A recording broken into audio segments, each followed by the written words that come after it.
It has happened to you, even if you deny it. You were there with your heart beating as if it knew something you didn't yet. A suspicion, a knot in your chest. The almost imperceptible feeling that something doesn't fit. That person who smiled at you, who sought you out, who seemed to need you, now moves away without any apparent reason. They no longer write the same. They no longer listen the same.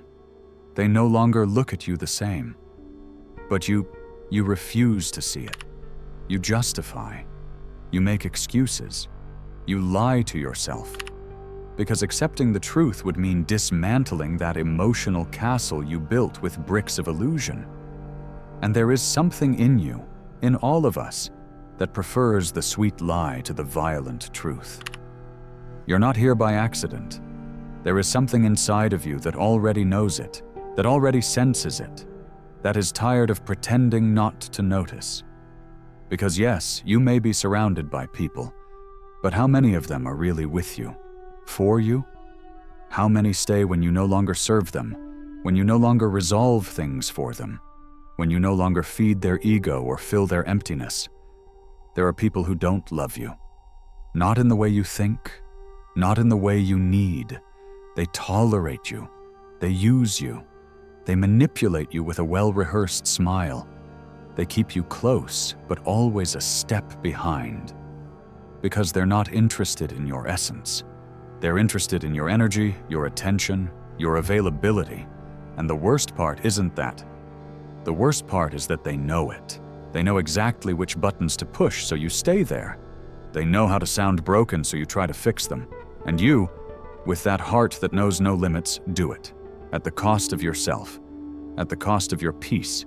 At the cost of your identity. Have you ever wondered why some people disappear when you need them most? Why do they only appear when they are down, but never when you are breaking? Have you stopped to think about the frequency with which you give and the brutal scarcity with which you receive? The balance is always off, but you insist on keeping it upright even if it means sacrificing yourself. Why? What are you looking for? Love? Acceptance? A validation you didn't get in your childhood? The unconscious promise that if you give enough, someone will finally stay? Carl Jung said it without beating around the bush.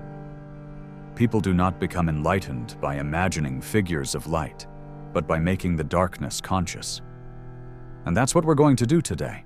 We're going to descend, without fear, into the basement of your consciousness. Into that corner where you've hidden all the "it doesn't matter," the "I'm fine," the "maybe they're just busy." We're going to turn the light on in that uncomfortable place where a truth lives that you don't want to see. That person who means so much to you doesn't feel the same about you. They never did. They were only interested in the reflection you gave them.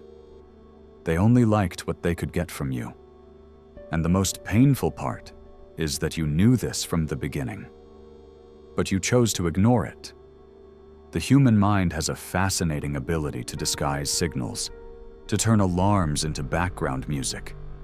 Because accepting that someone is using you is not only humiliating, it's devastating. Because it forces you to confront your vulnerability, your need for affection, your emotional dependency. And that's where the real battle begins. Between what you want to believe and what is actually happening. Between the fantasy you feed and the reality that is draining you. This video won't be comfortable. You're not here to have your ego stroked. You're here because a part of you can't take it anymore. A part of you needs answers. A part of you wants to understand why you allow yourself to be treated this way. A part of you wants to know how to identify, once and for all, those people who don't value you, who don't love you, who just use you. Not as a bad habit, but as a modus operandi, as a deeply ingrained psychological pattern. Because this is not just an isolated story, it's a mirror. And what you'll see, you won't like, but you'll need it. Get ready. We're going to explore the cracks in the human soul, to dissect the attitudes of those people who pretend interest, who use words as hooks, who know exactly when to appear and when to disappear to keep you in a state of emotional dependence. And will do this from deep psychology, from the darkness Jung knew so well. Because if you don't understand the shadow, you're doomed to live in it. This is not just another video, it's a confrontation. With them, but above all, with yourself. Perfect. We'll continue right where we left off. Let's dive even deeper, but without going in circles, without repeating ourselves, without losing any of the edge. We're going to talk about something that happens in silence, and that few dare to name, the invisible emotional debt. Yes, because when someone uses you and you don't see it, or worse, you see it and allow it, there is a perverse dynamic created that doesn't always manifest in words, but that leaves an indelible mark. You feel indebted. And you didn't sign that debt. You didn't accept it, you didn't agree to it, but you carry it. And do you know why? Because they made you believe that you had to make up for something. That if you distanced yourself, you were selfish. That if you weren't available, you were a bad person. That if you didn't save them, you were indifferent. They emotionally conditioned you with small gestures, with guilty silences, with phrases disguised as tenderness like, "I wouldn't be anything without you," or "You're the only thing I have." They turned you into their safety net, into their unofficial therapist, into their emotional partner without commitment, into their emotional crutch. But they never gave you the same in return. They never offered reciprocity. They never sat down with you to ask, "And you? How are you really?" Because they didn't care. Because it was never about you. It never was. And here comes one of the most perverse things about this kind of bond: false gratitude. That kind of empty recognition used to keep you trapped. They say, "Thank you for being there," but they do nothing to take care of you. They say, "I don't know what I would do without you," but they never make sure you also have a space to lean on. Gratitude becomes a form of emotional blackmail. And you, with that heart full of clean intentions, fall for it again and again. Because a part of you feeds off that savior role, even though inside, you're bleeding out. Carl Jung talked about the wounded healer archetype, a figure that helps everyone but never heals itself. And in that image, that's you, repairing others while your own cracks grow wider. Because the more you give, the more they distance themselves. Because the more you yield, the more they demand. Because the more you try to be valuable, the more they make you feel dispensable. And here appears one of the cruelest paradoxes: the fear of losing someone who doesn't love you. How do you explain that? How do you understand crying for someone who hasn't given you anything real other than the illusion that one day they will? It's explained because you're not crying for that person. You're crying for what you projected onto them. You're crying for the unfulfilled promise, for everything you imagined, for everything you thought they could become. But they didn't, and they never will. Do you know what the key to freeing yourself is? Distinguishing between presence and connection. Because someone can be physically by your side and not be with you at all. And vice versa. Someone can have left and still respect you more than the one who sleeps beside you every night. Some people stay, not out of love, but out of convenience, because you serve them, because you've become their free emotional resource, their private audience, their repository of frustrations. And this, if you don't stop it, turns into addiction. An emotional addiction disguised as loyalty. You start justifying the unjustifiable, normalizing the pain, romanticizing the weight, thinking that true love involves sacrifice. But no, what you're living isn't love. It's an unbalanced symbiotic relationship in which you give, and they absorb. And if you think this is going to change, if you think one day they'll wake up and say, "Now I value you," Stop. That's not going to happen. Because someone who feeds off of you is never going to teach you to walk away. Because losing you would mean confronting their emptiness. And they're not ready for that. They'd rather you keep carrying their darkness while they pretend to be light. And now we enter into another level of the conversation.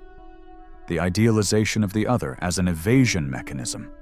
When you idealize the one who uses you, you don't do it because they're really that special. You do it because you need to cling to something. You turn them into your emotional anchor, your north. Because without that, you face the abyss of your own loneliness. And that hurts more than any disappointment. But you can't keep running from yourself.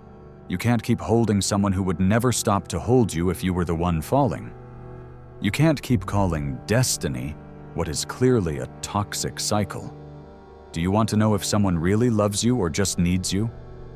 Pay attention to how they act when you don't give them what they want. When you set a boundary. When you say no. Because true interest is not measured when everything is going well, but when you stop being functional to them. That's when the mask falls. That's when you see if there was affection or just convenience. And now comes the worst part. Maybe that person who hurts you so much isn't even fully aware of what they're doing. Because there's something more dangerous than conscious manipulation. Absolute emotional unconsciousness. People who haven't worked on themselves, who drag unresolved traumas, who repeat patterns without questioning them, and you become a collateral victim of their internal war. But that's no excuse. Understanding is not justifying. You can understand why someone is the way they are, and still choose to walk away. Because your peace is worth more than any shared story. Because you're not here to be anyone's project, nor anyone's second choice, nor anyone's emotional mattress. And if you've come this far, if you're still listening, it's because something inside of you has already started to wake up. That part of you that no longer wants to keep being useful, that wants to start being loved. For real. Unconditionally. Without traps. Without emotional debt. So now the question is simple, but brutal. How many more times will you allow someone who doesn't love you to continue occupying space in your life? How much longer will you postpone the bravest act of all, leaving when you know you're not being valued? You don't have to shout. You don't have to take revenge. You just have to do what they fear the most. Disappear. Because when you leave, they can't use you anymore. When you walk away, they can't manipulate you. When you close the door, even if it hurts, you regain your power. And here we leave it for now. But what comes next is up to you. And if you've come this far, if you haven't closed this video, if you haven't turned away with the excuse of, "I already knew it," then let me tell you something no one else will tell you. You're not the same person you were a few minutes ago. Because now you have something you didn't have before. Awareness. Awareness of the hidden dynamic, of the psychological game, of the nonverbal language that speaks louder than any empty promise. And once you see it, you can't unsee it. That something doesn't fit you've always felt was real. That discomfort, that vague unease, that constant tension when you're with that person who supposedly loves you. All of that wasn't paranoia. It was intuition. It was your soul screaming while you forced it to be quiet, so as not to discomfort the one who never really cared about you. But now, you're no longer asleep. Now self-deception is stumbling. Now you see the cracks, the imbalance, the dependency. You see it wasn't love, it was need. You see you weren't free, you were functional. And most importantly, now you know you can get out of there. Because even if you don't believe it, the greatest act of self-love isn't a pretty phrase in the mirror, nor a bubble bath with instrumental music. It's cutting ties with the one who doesn't see you, who doesn't honor you, who only looks for you when they're lonely, but leaves you empty when you need them. And right here, at this exact point, is where everything changes. Because when you dare to disappear from the life of someone who only used you, you don't become a bad person. You become someone who finally understood that their worth doesn't depend on the attention they receive, but on the energy they choose not to give anymore. You're not running away. You're reborn. You're leaving behind a version of yourself that was sold cheap. That accepted crumbs disguised as affection. That confused presence with love. And if it hurts, if it burns your chest as you listen to this, if it's hard to breathe just thinking about walking away, there is your sign. No one should hurt this much. No one should control you this much from a distance. No one should have this much power over you to sabotage your peace. There are people who don't wish you harm, but they do you harm. And that's enough? Enough to close the door, enough to disappear, enough to finally choose yourself. Because yes, it may hurt at first. You may feel guilty. You may have the impulse to go back, to explain, to justify. But listen to this. Don't explain your peace. Don't justify your limit. Don't apologize for saving yourself. Those who didn't value you when you were there don't deserve a word when you leave. So if any of this has clicked for you, if it has moved you, if it has brought to light something you've been burying for too long, I invite you to do one thing. Write the following phrase in the comments. A phrase that will be our mark, our silent symbol of rupture, of awakening, of rebirth. Write, I'm not your refuge if you are my storm. That's it. Whoever reads it will know that you too have opened your eyes. And if this video spoke to you like no one else has, if you felt that finally someone put words to what you didn't know how to explain, subscribe. Not out of obligation, subscribe because here, in this corner of emotional chaos, we're going to keep digging up uncomfortable truths. We're going to keep breaking masks. And we're going to keep choosing something that few dare. The truth, even if it hurts. Share this with someone you know needs it.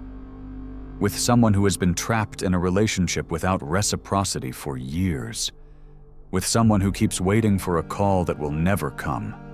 Be the trigger. Be the switch that turns on the light in the middle of their shadow. And now, I'm leaving. But not like everyone else leaves. Not with a warm goodbye. Not with a generic phrase. I'm leaving with silence. The silence that remains when you've said everything. The uncomfortable silence that forces you to think. I'm leaving with that echo in your head that, even if you close this video, will keep ringing for hours. Because once you know your worth, you can't stay where you're not valued. So close your eyes, breathe, and disappear until the next truth.